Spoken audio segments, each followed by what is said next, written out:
Brandon? Rachel. Rachel? Jeremy.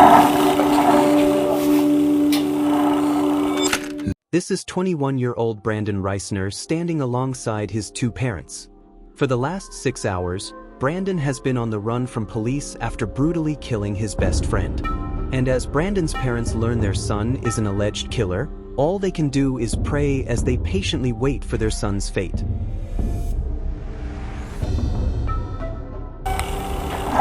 Rachel, Jeremy, if y'all can have a seat out here. Would you like to talk in private? He wasn't their biological son, but that never mattered. To them, he was family. He called them mom and dad.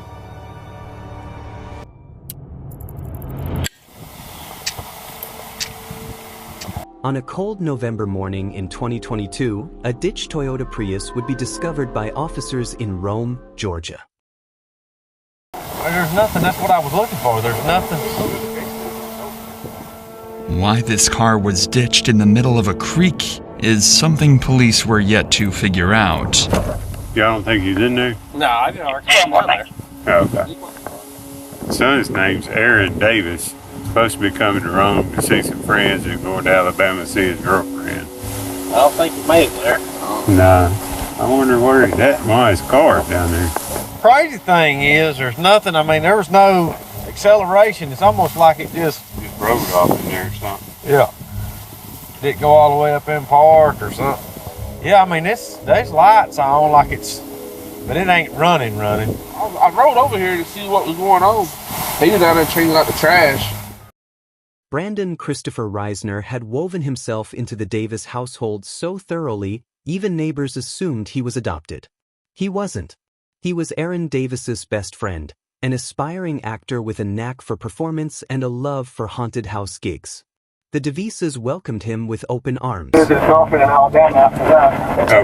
Yeah, can you see if you maybe can get a hold of him and check in with him, see where his car's supposed to be? So you just found the car abandoned there? Yeah, it's actually off in a little ditch. We're in the process of getting it out. I don't think there's anybody in it right now. He was going through a rough patch with his own family, and they couldn't bear to see him struggle. But kindness has a cost, and trust, once broken, doesn't just sting. It scars. On November 11th, 2022, the Davis family's world stopped. That night had begun like so many others. A few drinks at a local bar, some off-key karaoke, and laughter between friends. By midnight, Brandon was staying over, Aaron was asleep upstairs, and nothing felt unusual. By morning, their son was missing. What followed over the next several days would turn love into disbelief, and disbelief into something no parent should ever endure. Their quiet Georgia home became the focus of a search that pulled in friends, neighbors, and complete strangers, all desperate to locate Aaron. But the answers didn't come from outside. They were already under the same roof. Aaron hadn't left. He hadn't walked away, run off, or gotten into trouble. He was still in that house, just not alive. As the truth surfaced, the family was forced to confront a reality that no one could prepare for. Their trusted house guest, the young man they treated as one of their own, had committed an act so brutal, it defied understanding. And the way he covered it up? That would only make it worse. Red circle before we go further, I want to hear from you. Have you ever trusted someone so completely, only to be blindsided later? Drop your thoughts in the comments. And if you appreciate true crime stories that don't just report facts but tell human stories, hit subscribe. There's more coming. Brandon Christopher Reisner was 22 years old, a theater kid with dreams of performing, and a regular in seasonal haunted house attractions around Troup County, Georgia. He was quirky, animated, and often described by friends as energetic, maybe a little too energetic at times. But what nobody could see, what no one dared to even suspect, was what he was capable of when the spotlight faded. Hey, what's going on? I'm Officer Gar with the Rome Police Department. We're following up on all this. Can you walk me through what's going on? Just make sure we're all on the same page. We started drinking around 12 yesterday. Yeah, it's you and Aaron, right? Yeah, me and Aaron. Okay. Anyone else with you guys? And went some bars, and I had bought some red wine. Yeah. And came back here, started drinking red wine, he doesn't drink too often, so yeah, he had gone upstairs and was just puking everywhere to the toilet. It was like standing up and puking for some reason. I went downstairs and he told me that he doesn't need any help. I went downstairs, dropped a bottle, cut my pinky, and I went to the urgent care this morning, took a shower, went to bed. Okay. And then woke up 1 to 2 a.m. and his car was gone. Aaron Davis, 21, was quieter, more reserved. He worked hard, kept to himself, and had a close circle of friends, Brandon being one of the closest. Their friendship had deep roots, going back several years. So, how long have you and Aaron been friends? We met when I was in 5th grade. Okay. And then we became more like close friends, I'd say, like around freshman year. We're still trying to find him. I don't know. You know, he may just be staying at a hotel, sleeping off whatever happened last night. Yeah. It doesn't necessarily mean he's in danger or anything like that. Do you have any problem with us checking inside the house? No problem at all? No ferocious iguanas or anything? No. You never know, man. People have all kinds of pets. As officers began to search the house, they quickly noticed several unusual details. A number of doors were locked, including the one leading to Aaron's room, the same room where Brandon claimed Aaron had vomited multiple times. That immediately raised red flags. Do you mind coming in here with me so you can just show me where I'm going and all that? Yeah. This makes it a little bit easier. The bathroom is up there that he was up checking in. I got you. Oh, Lord. Is that what's in the laundry right now, I guess? Okay. Officers would notice a strong chemical smell coming from the room and find excessive amounts of cleaning supplies. But all of that would mean nothing compared to what they found next.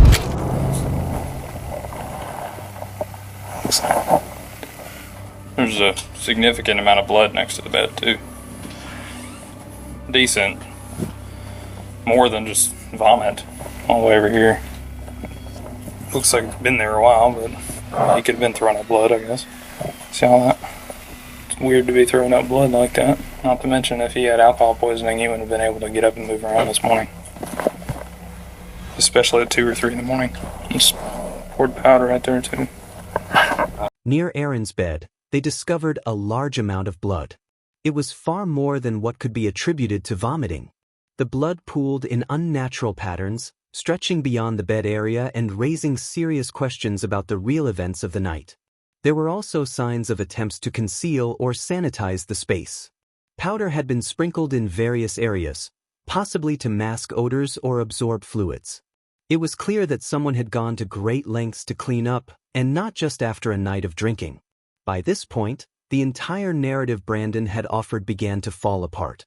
The blood, the excessive cleaning supplies, and the inconsistencies in his story all suggested that something much darker had taken place. And as officers continued their search, Brandon, seemingly aware that their suspicions were growing, made a sudden, questionable move. Oh, my knees.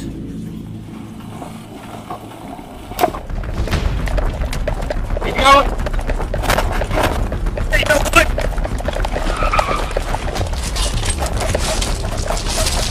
Now.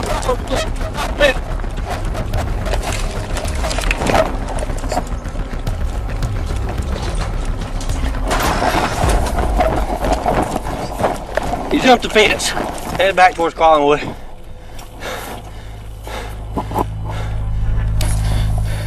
Somewhere between LaPorte and Eastnine, gotta be in these houses. Go up to the house, get in the backyard. Okay. Possible 1043 suspect.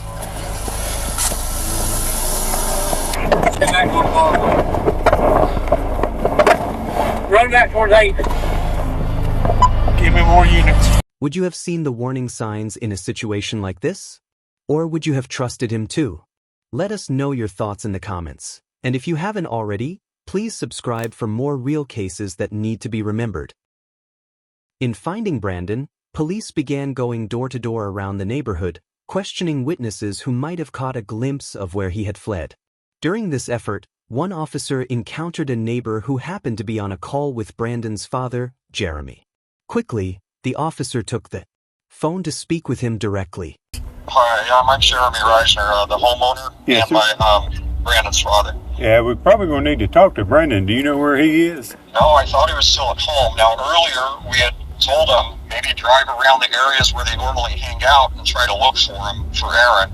Okay, we'll keep trying to get hold of him. We're still about an hour away, working our way there.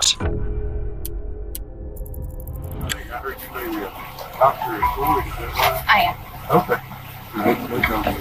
This is Mom. So I realize you might not be able to answer this question. Probably don't know the answer, but I'll try. Is there suspicion that Brandon was involved in what, hurting Aaron or something? There's suspicion of something happening in the home. Beyond getting drunk and throwing up? Well, we don't know. They're lifelong friends. We called back after the boy's mom called us. We called back and said, when did you last see Aaron? He says, I guess he left during the night. And that's all we did. He went to look for him where the car was reported. Yes. The powers that be have our number? Yes, sir. Yeah. While trying his best to assist the police with the investigation, Jeremy would return to his house, where he discovered Brandon's phone. Up until that point, Jeremy had been doing everything he could to help the police track down his son. However, after finding the phone, his cooperation came to a sudden stop. He refused to hand the phone over, leaving police to wonder, had he seen something on it? Or was he hiding something far more unsettling? But before we get to that, how would you react if someone you trusted turned out to be responsible for such a devastating betrayal? Let us know in the comments. And if you want to help this video reach more people, please give it a like. It really helps. Back to Jeremy, who would go on to discover Brandon's phone while searching around the house. This was a huge discovery for the investigation, as it could help trace where Brandon could have gone off to. But unfortunately, Jeremy was unwilling to give up the phone to cops until he could better understand the situation. After all, Brandon is his son and he is innocent until proven guilty, so giving up the phone could be a tragic mistake. Again, hours go by with no further leads or clues. As to where Brandon went, what Jeremy managed to find on Brandon's phone during this period will forever remain a mystery. However, when police spoke to him again, his demeanor would shift dramatically. What's the status? All right, so first of all, I understand you found his cell phone. That's right. You want to turn that over to us? Maybe. Okay. I do. My gut says yes, but at the same time, yeah. I mean, I don't know. We'll probably need to go through it and see at least maybe where he's been today. There is a significant amount of blood in that upstairs bedroom on the carpet. But I wanted to be straight up with you. Not come home and find that. Okay. No, I appreciate that. Do you have a warrant that would include the phone? No, we'd have to get one at some point, so we couldn't go into it without that. So, some text back and forth. Maybe something that helps. And I know. helps him. But I can't promise you that because I don't. No, I know. Yeah, I don't know what I was in there. So, I want to. I was hesitant. I know. As a father, I understand that. All right. Well, yeah, I'm going to keep walking. Something had changed. Whatever was on that phone had to be disturbing. And the officers seem to have caught on to this as well. Because he doesn't know what's going on. But he seemed a little shocked that we're at his house. He seemed respectful in the sense that he was okay with us being at his house and doing what we needed to do. I can really get a feel for him. He may just be covering for his kid. He's gotta be. Him having the phone not being shattered tells me that his son handed it to him. So he found the phone, tells us that he found the phone, but doesn't want to give it to us without a search warrant. Text messages not there. Probably. He was telling Randy that there were texts there about him asking for if anyone had seen Aaron. I wonder if those texts were sent since we've been here, though. These officers were spot on with their theory. On the phone, Brandon would leave an array of horrifying notes, such as his scream became a gargle as he swallowed his tongue. I like dark places where my mind melts. It feels so good and I feel so cool. My brain's a waterfall running out of my nose like drool. I can turn myself on in the blink. Think of an eye. They notified me as the smartest man alive. Additionally, he would leave a to-do list following the murder of Aaron. One schedule lasts 3 songs. This was in reference to his YouTube channel where he would post his music. 2 vacuum, 3 laundry, 4 Shower in my shower 5. Take bath tomorrow 1. Text Rachel that Aaron threw up horribly. I think there was some blood in it too. I woke up and he was gone. Whether or not these exact messages were what alarmed Jeremy is unknown, but something on that phone made it clear to him that Brandon had killed Aaron, and just an hour later, Jeremy would call police detailing that he was with Brandon and that he was willing to surrender and turn himself in. So 25 minutes later, Brandon and his parents would arrive at the station.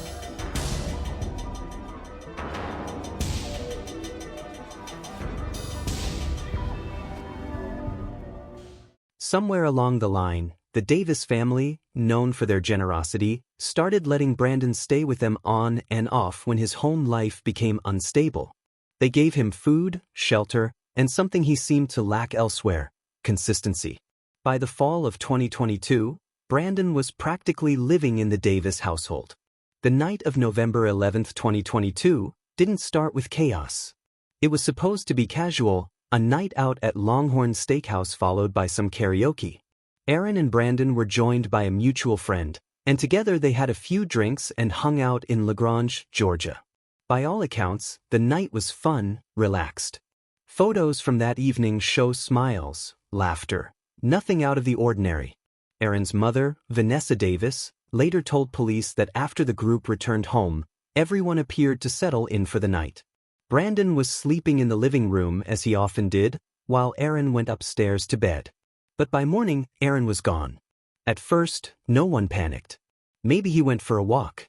Maybe he was running an errand. But hours passed. Then an entire day. His phone went straight to voicemail, and messages went unanswered. Worry turned to fear. Vanessa contacted police and filed a missing persons report. Officers searched the neighborhood, the surrounding woods, local parks, anywhere someone might go. Friends organized search parties. Posters went up. Social media lit up with his photo. The entire community began looking for Aaron. But no one thought to search the crawl space beneath his own home. As investigators conducted preliminary interviews, Brandon remained calm. He answered questions, helped search, and even stayed with the family as they continued hoping for answers. Nothing about his behavior set off immediate alarms, until 3 days later. That's when Vanessa noticed a disturbing smell in the house. She couldn't ignore it, and it seemed to be coming from under the floorboards. She called the police again. What officers discovered in the crawl space sent shock and grief through the Davis home. Aaron's body had been stuffed into a plastic bin, barely concealed, brutally discarded, and hidden in plain sight. The horror didn't end there. An autopsy would later reveal that Aaron had suffered multiple stab wounds to the chest and neck. There was no evidence of a break-in, no signs of forced entry, and no indication that anyone from outside the house had done this. That left just one person. Brandon was arrested on November 14, 2022.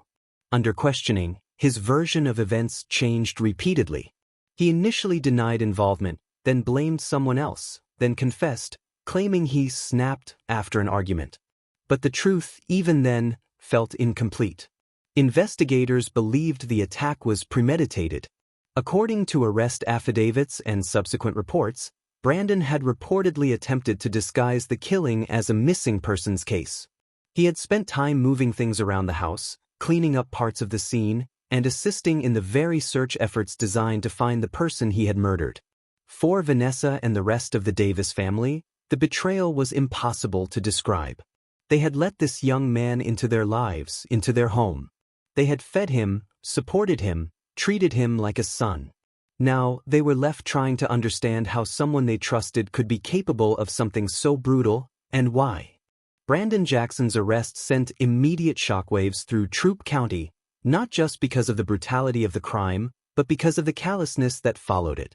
When the charges were made public, the initial disbelief quickly gave way to grief, outrage, and, in many corners, confusion. People kept asking the same question: why would he do this? On November 15, 2022, just 3 days after the discovery of Aaron's body, Brandon was formally charged with murder, aggravated assault, and concealing the death of another. The courtroom was packed for his first hearing. Reporters lined the walls, but it was the sight of Vanessa Davis, visibly drained, her face expressionless, that captured the room's attention. She had taken Brandon in as one of her own. He had eaten at her table, played video games with her sons, even called her Mom at one point. And now she was watching him face a judge for the murder of her child. Brandon didn't speak during that first hearing. His public defender entered a not guilty plea on his behalf, and bond was denied. Prosecutors wasted no time. They filed court documents outlining their case. Aaron's murder was premeditated. They cited the way Brandon had waited until everyone was asleep, the methodical way the body was hidden, the cleaning materials used, and, most chillingly, his complete lack of remorse in the hours and days that followed. They also introduced text messages retrieved from Brandon's phone, including one sent to a friend just hours before the murder.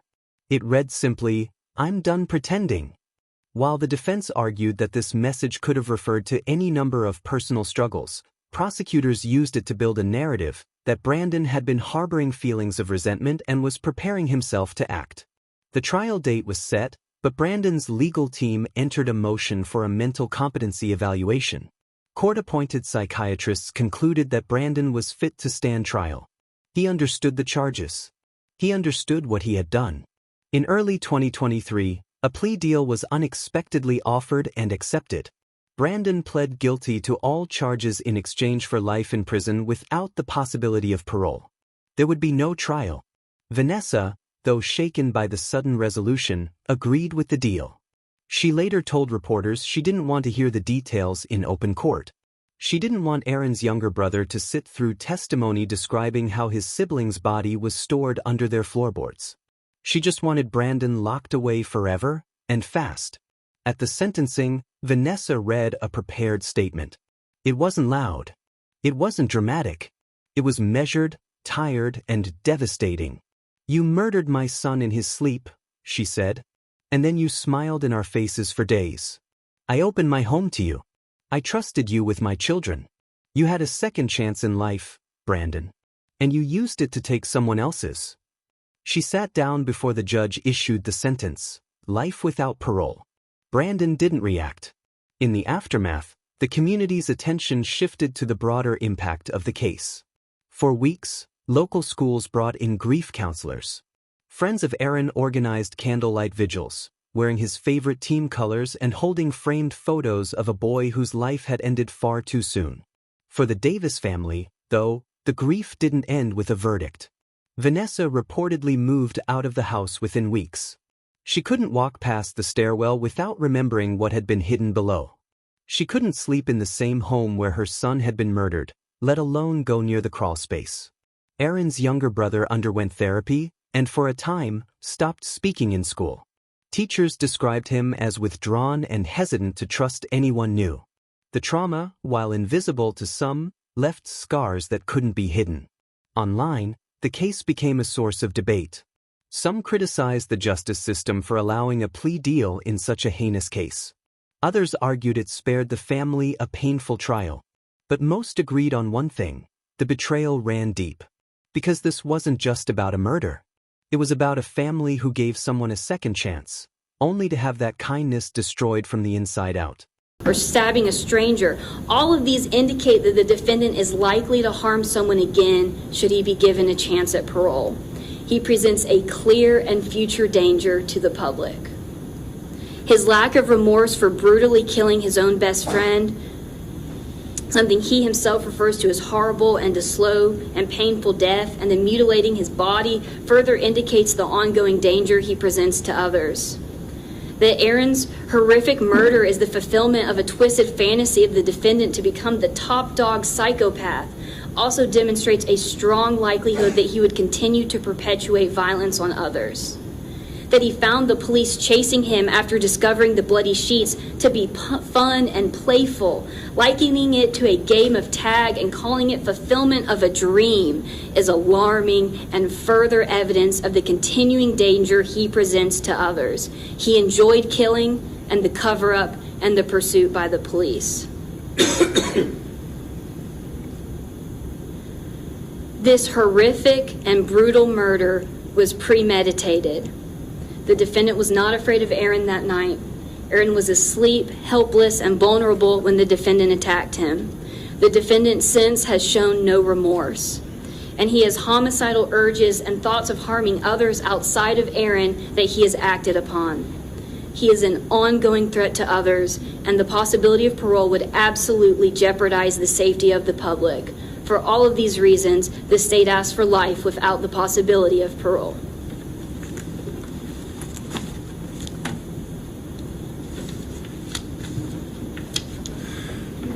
All right, I'm going to take another break and consider this matter further. I'll come out